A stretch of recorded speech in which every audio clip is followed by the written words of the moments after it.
Ladies and gentlemen, welcome to another edition of World Talks here on TVP World. I'm your host, Benjamin Lee, and please join me and my guests on this next interview.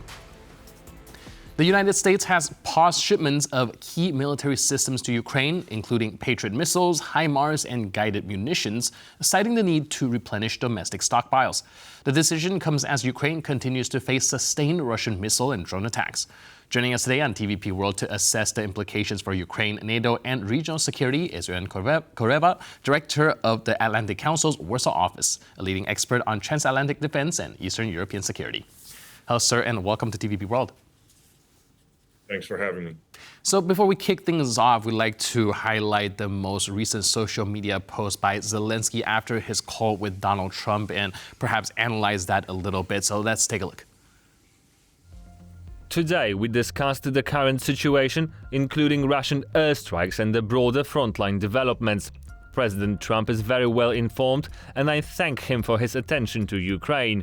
We spoke about opportunities in air defense and agreed that we will work together to strengthen protection of our skies. We have also agreed to a meeting between our teams. We had a detailed conversation about defense industry capabilities and joint production.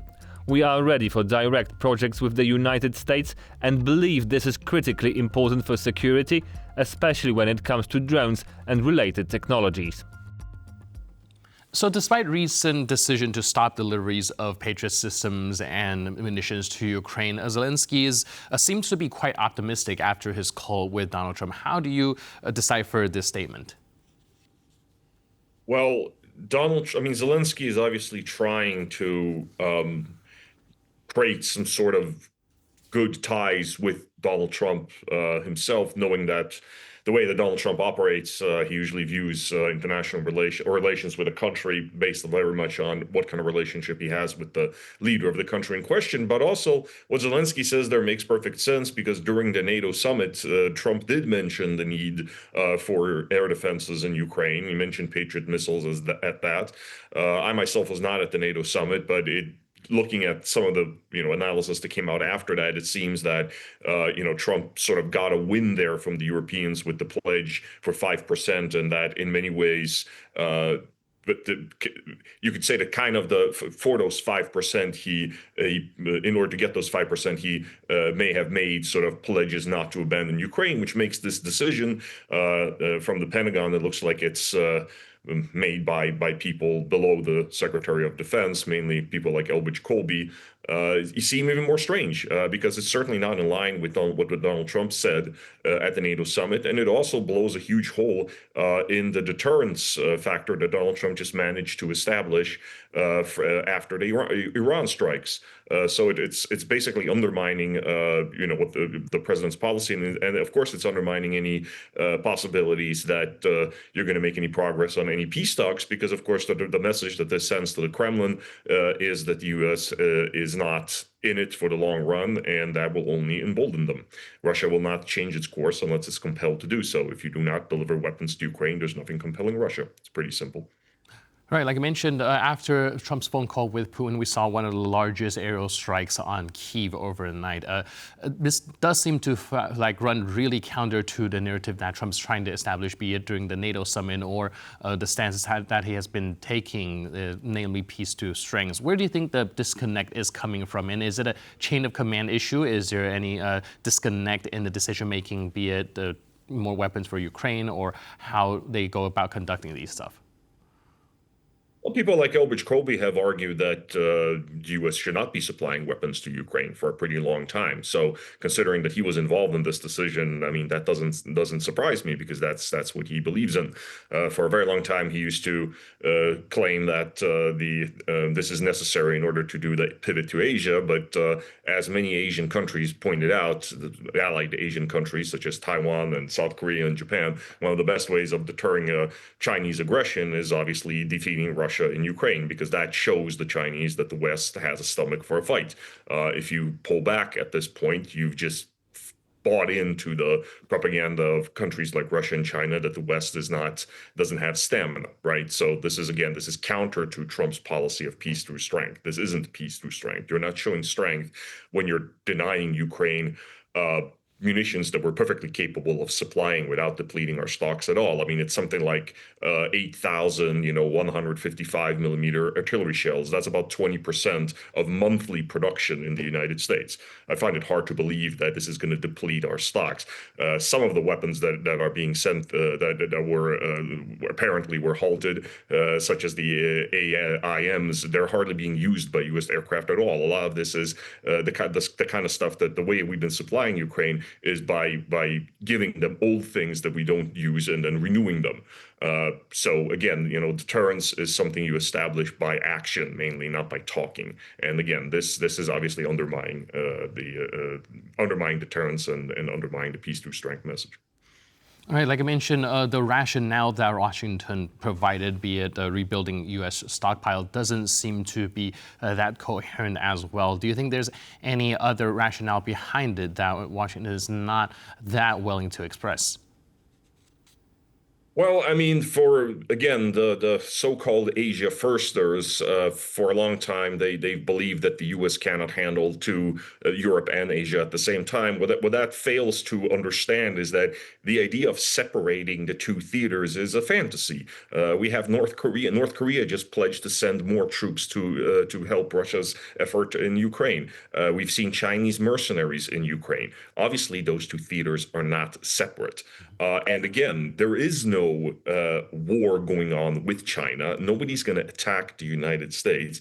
Right now, the way to confront our enemies is to do it in places where they are actually fighting. And one of the most important ones is, of course, Ukraine.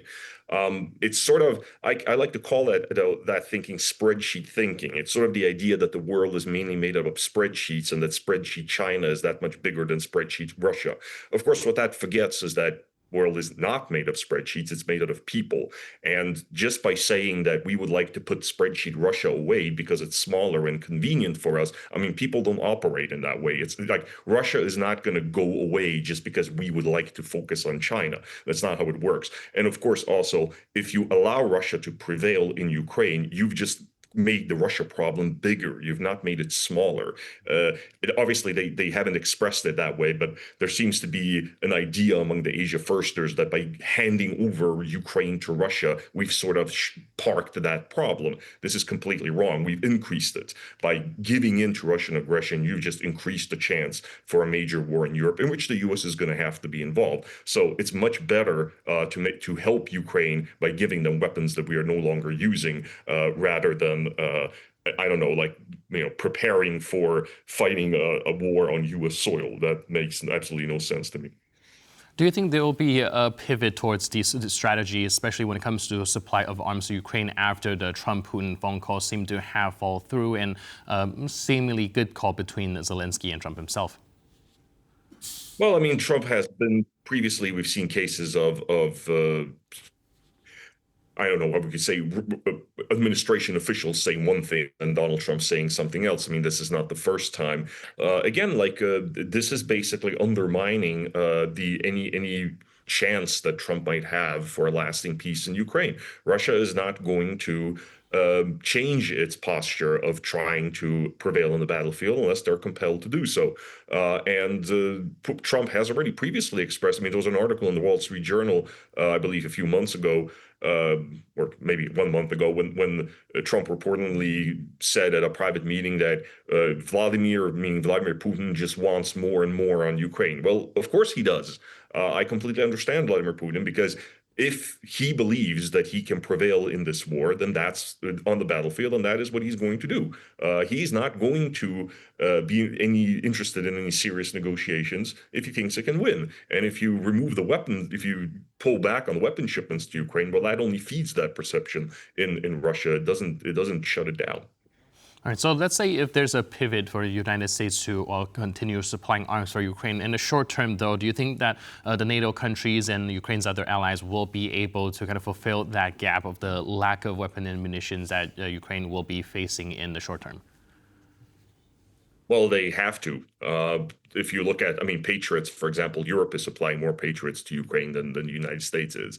Actually, if you look at the part of Ukraine's total all the armaments that they have. The number that is the United States has been steadily going down simply because Europeans have stepped up, and the Ukrainians have also been able to produce more weapons themselves. Zelenskyy mentioned drones. Sorry, that's one of those things. But there are certain things that that the U.S. can supply that the Ukrainians can't build themselves, such as Patriots, for example. And that is it's simply undermining any kind of strong position from the United States, a strong position for the United States in any kind of negotiations. So it's not going to.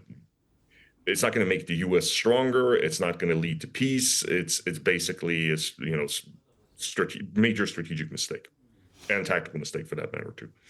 Right, and going back to the ex-post of President Zelenskyy, he mentioned cooperating on industrial capability. Some long-term planning seems to be kind of underway between Ukraine and the United States when it comes to manufacturing as well. Do you think that this will be able to fill out some of the gaps in a more recent terms, or do you think that this might kind of kick into gear a bit down the line? I haven't seen the details of that. It's actually, again, as I said, in Ukraine, they have actually been able to produce more of the weapons that they need themselves. Let's remember that Ukraine was the place where during the Soviet times, a lot of the weapons that the Soviet Union used were being produced there. So there is a capacity to do so. It needs Western investment, and that can be done. And the question then is to the Americans, like, do you want to be that important partner, or do you want somebody else to be that important partner? Because again, the Ukrainians are not going to give up because they can't. They have to fight because this is an existential war for them. So if the United States is going to step away, the Ukrainians are simply going to find another partner in the Europeans. It doesn't make any sense for America not to be present in such an arrangement. It's not beneficial for the United States at all. So if what Zelenskyy said is correct, let's hope so. This is perfectly doable and possible. Impossible to do, and again, it's good for both sides. And like you mentioned, this decision by Washington does seem to be a little bit of a tactical blunder. But looking ahead, is there anything that transatlantic cooperation-wise can be strengthened to avoid similar disruption if anything like that happens again? Well, again, when they get the question of can somebody else step up, can the Europeans step up? Well, yeah, of course the Europeans can step up. There are resources, for in order to do that.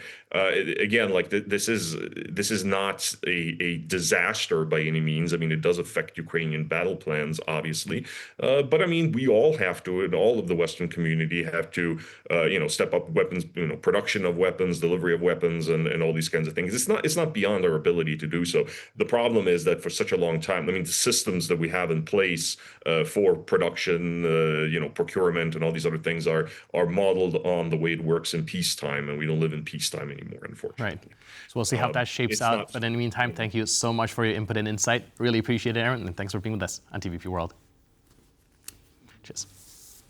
And thank you for tuning into this edition of World Talks. But for more news, update, and commentary, please stay tuned to TVP World.